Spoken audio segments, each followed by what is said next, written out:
Yo, what is up? Welcome to Ninja Geek Games. It's the esteemed Banner Festival and you are a merchant selling your wares to generate profit for your house.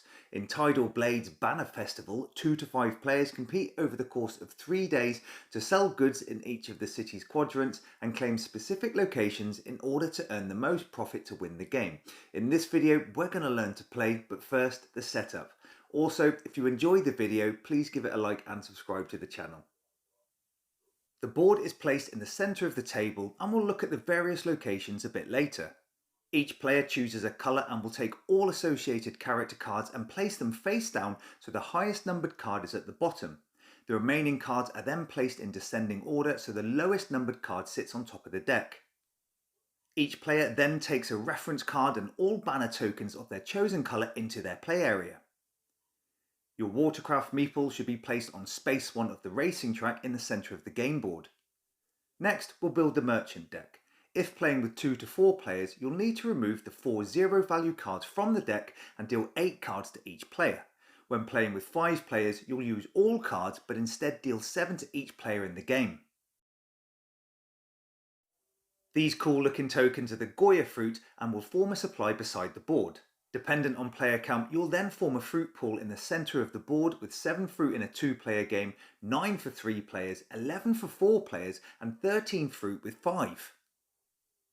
This token is the trade gate and starts the game sitting on the coloured ring at space 4. In a 2 or 3 player game, place a banner token from a player colour not being used on every odd and even labelled space in each quadrant on the board. These are termed neutral banners. Lastly, separate the profit tokens by value and place them near the game area. Now we're set up, let's take a look at the board. As you can see, the board is split into a number of areas. Firstly, there are 2 regions separated by a bridge with one half containing the orange and yellow areas of the ring and the other containing the purple and teal colours. 2 shorter bridges further divide the board into quadrants with each containing a single colour of the centre ring. The trade gate sits on this coloured ring and during the game will move clockwise indicating which quadrant is active. Within each quadrant there is a suit order image which is used to determine the rank order of merchandise cards. This image also matches the centre ring colours when followed in clockwise order from that quadrant. Each quadrant has a dock area with 4 spaces where banners can be placed and these grant bonuses to players during the game. The first space is either marked odd or even and the remaining 3 match the colours of merchandise cards. Each region also has a 5th banner space called a tower and this is shared by 2 quadrants in that region. Lastly, this is the watercraft racing track, the event all spectators have come to see. These meeples will move around this numbered track and may gain bonuses depending on where they land. Now we're set up, we're ready to play. The game is played over 3 rounds representing days, each followed by a scoring phase. At the end of the 3rd round there is also an endgame score phase where merchants' profits are calculated with the winner being the merchant with the greatest value. During each round you'll be secretly playing and revealing merchandise cards where they'll be compared and ranked against other players. Depending on where you place in this ranking system, you get to carry out actions that could be assigning banners to quadrant spaces, moving your watercraft around the racing track, or carrying out the action on the card played. This is carried out until your hand of merchandise cards is empty, meaning there are 7 bouts or turns per round in a 5-player game and 8 in a 4-player game. Within each round there are a number of bouts depending on player count that are each made up of 3 steps. In the first step of each bout, the trade gate is moved around the coloured ring. This step is skipped during the very first bout of the game, but in later bouts you'll need to determine the lead player. This is the merchant who ranked lowest during the previous merchandise card reveal step. This lead player will choose to move the trade gate 1 to 4 spaces clockwise around the coloured ring that then determines which quadrant of the board becomes active for that bout. So, if I am the lead player, I can choose to move the trade gate 3 spaces, activating this quadrant. In the second step, all players secretly select one of their merchandise cards from hand and reveal them at the same time to determine a ranked order. Now, rank order is first assessed based on card colour and determined by the active quadrant. In each quadrant, there is a printed suit order icon that shows the ranking colour of merchandise cards and is different for each quadrant.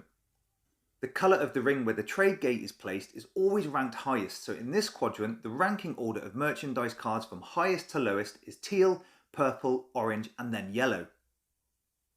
In this example, the 5 merchants in the game have all selected and revealed one merchandise card at the same time. Using the suit order from the active quadrant, we can now rank the players based on the cards played. There are 3 possible outcomes for each player, where you can be the highest ranked, lowest ranked, or the mid ranked.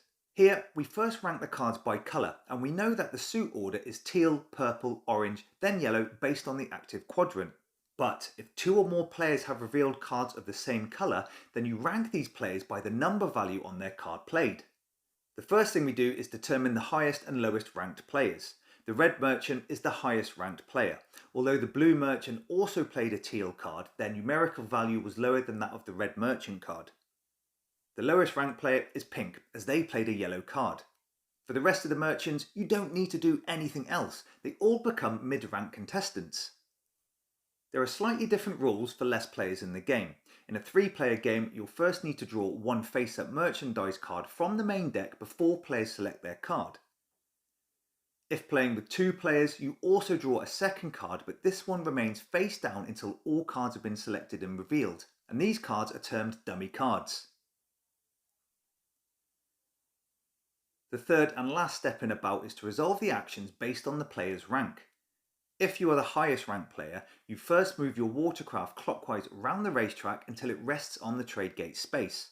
If this caused you to complete a lap by passing the 8th space, you reveal the top card of your character deck. This card shows you the profit that you'll earn at the end of the game. The more laps you complete, the higher profit you'll earn from this action. Also, before drawing a character card, if your watercraft meeple lands on a numbered space matching the stunt location on a previously revealed card, you collect a fruit from the pool in the centre of the board. The lowest ranked player carries out the ability on the bottom of the card played, and you become the lead player for the next bout, allowing you to move the trade gate in step 1. In a 2 or 3 player game, if the lowest ranked card was that of one of the dummy cards, then there is no lead player and the trade gate will move 3 spaces in step 1 of the next bout. Now, I'm not going to go into detail of all 10 card actions available, but they range from gaining fruit from the pool, moving watercrafts, and placing banners in specific regions or quadrants. Note that being the lowest ranked player is the only time you get to activate the ability on a merchandise card. For all remaining players, you carry out the mid-ranked action of placing your banner on a space in the active quadrant. Each player follows the dock from the centre of the board to the edge, stopping at the first space that matches the card they played and gaining any reward. Continuing with our example, the teal quadrant is active. If you played a merchandise card with an even number, you place your banner in the first space, and this icon allows you to place an additional banner. If the card is odd, you continue and instead find the next space that matches the colour of your played card. Place your banner and gain the number of fruit indicated. Now, placing banners during a bout occurs at the same time for all mid-rank players. Therefore, if 2 or more players played a teal card, they can both place their token on this spot and claim the reward, and this goes for any vacant space within a bout. However, if there are banners already in spaces from previous bouts, then these are essentially blocked. So, if these tokens were already in play from an earlier bout and a teal 4 card is played, the banner would bypass both the even and the teal card spaces, as these are already occupied. In this instance, your banner is placed in the 5th space that joins the 2 quadrants in one region. The exception here is this tower space can hold any number of tokens over multiple bouts and does not provide any bonuses. So the steps in one bout are pretty straightforward. The lead player moves the trade gate up to 4 spaces to determine the active quadrant. Players then select one merchandise card and reveal them at the same time, where the cards are ranked by colour depending on the active quadrant suit order. If multiple players play cards of the same colour, you organise rank based on the highest value of those same coloured cards. The highest ranked player moves the watercraft to the trade gate and reveals a character card if they complete a lap. They could also gain fruit if the watercraft space matches that of the stunt location icon on the revealed character card. The lowest ranked player can carry out the action of their played card and becomes the lead player for the next bout. Lastly, mid-ranked players place their banners on dock spaces in the active quadrant following the path order. Remember, you cannot place your banner on a space already occupied by a banner, including your own, from previous bouts.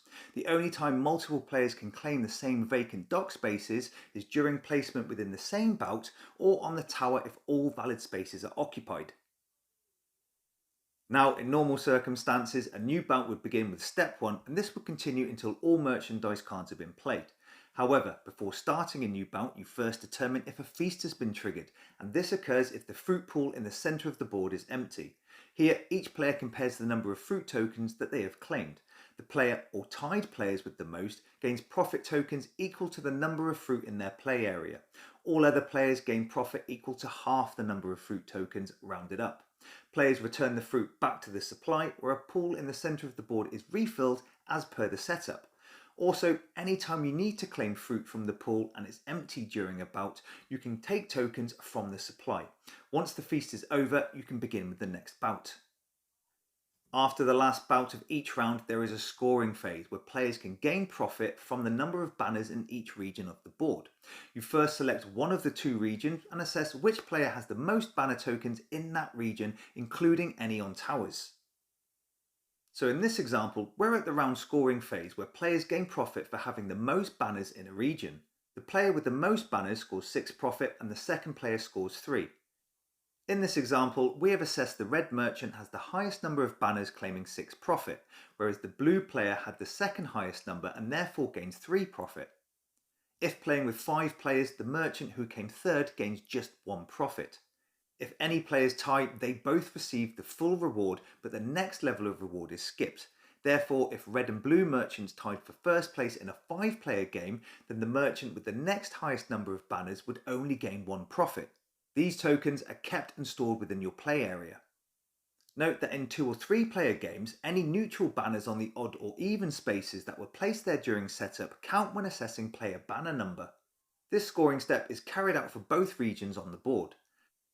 The next step in the end of round scoring phase is for all players to clear their banners from the dock spaces except those placed on towers. These will remain in place for the rest of the game. Also, any neutral tokens on odd or even spaces in a 2 or 3 player game are not removed at this stage. When a new round begins, all merchandise cards are shuffled back into the deck and dealt out to each player as per player count. The only exception is that if any player was deemed the lowest ranked when playing a merchandise card with a value of 9, this card remains face up in their play area for endgame scoring.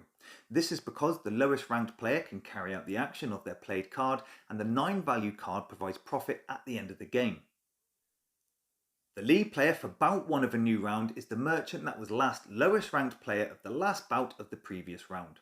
After 3 rounds have been carried out and the scoring phase is complete, the game culminates in an endgame scoring phase. This first consists of a final feast, even if the fruit pool is not empty. This is carried out in the exact same way as discussed earlier in the video, where players have a chance to gain profit tokens. Then the following 3 items are summed to give each merchant their final profit score. Sum the value of all profit tokens claimed during the game, add the profit value of your highest revealed character card, and add this total to any profit from your 9 valued merchant cards that you kept in your play area. This will provide you with your total profit for the game. The merchant with the most profit is the winner of the game. In the case of a tie, the player with the most banners on board takes the lead, and if still tied, they share the victory. I hope you enjoyed the video and thank you for watching. Please take a minute to like and subscribe to the channel. This is Ninja Geek Games. Cheers.